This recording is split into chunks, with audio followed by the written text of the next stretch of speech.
দীঘার জগন্নাথ মন্দির। এত বৃষ্টি হচ্ছে আর বিদ্যুৎ চমকাচ্ছে, তবুও কত মানুষের ভিড়। দেখো বন্ধুরা কেমন ভিড়, আর কত সুন্দর লাগছে।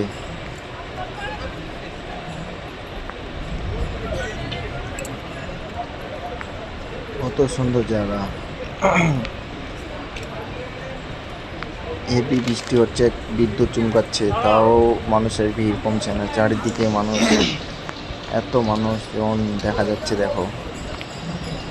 আর মন্দিরটা এত সুন্দর লাগছে চারিদিকে, খুব সুন্দর মন্দিরটা বানিয়েছে। এটা দীঘার জগন্নাথ মন্দির।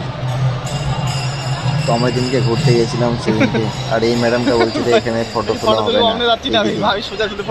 তো আমরা বললাম যে না, এদিকে ফটো তুলছি না, বাইরের দিকটা ভিডিও করছি। ভিতরে ফটো তোলা অ্যালাউ নেই, ভিডিও করা অ্যালাউ নেই, ওই জন্য ভিতরের দৃশ্য আপনাদের দেখাতে পারছি না। তো বাইরেই দৃশ্যটা দেখাচ্ছি। দেখে ছাতা মাথায় দিয়ে ঘুরছে সব, আর আমরা তো ভিজে গেছিলাম বৃষ্টিতে, এত বিদ্যুৎ চমকাচ্ছিল। এটা দীঘার জগন্নাথ মন্দির। এখন প্রচুর বৃষ্টি হচ্ছে, ওই জন্য লাইটগুলা জ্বালাচ্ছে না। তোমরা কেউ দীঘায় গেলে ঘুরতে যেও, খুব সুন্দর মন্দির, এত সুন্দর মন্দির। ডিজাইনগুলো এত সুন্দর করেছে। এগুলো কি পাথরের, কি পাথর এগুলা? এগুলো মার্বেল না পাথর? এই মন্দিরে এটা বন্ধ আছে, এটা পিছনের দিকে। শুভেন্দু তো নাম চেঞ্জ করে দিয়ে। আমরা যেদিন গিয়েছিলাম সেদিনকে জগন্নাথের স্নান যাত্রা ছিল, তো ওই জন্য বৃষ্টি হয়েছিল প্রচুর।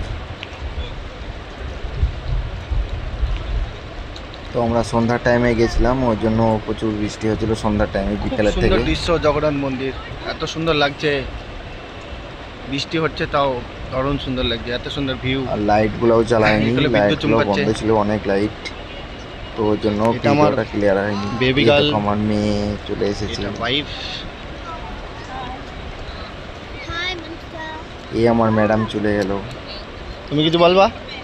এই ভিতরে একটু তুলেছি, ভিতরেটা দেখো, একটু দেখতে পাবে ঠাকুরের দর্শন করে নিয়ে ঠাকুরটা। ওই দেখা যাচ্ছে জগন্নাথ।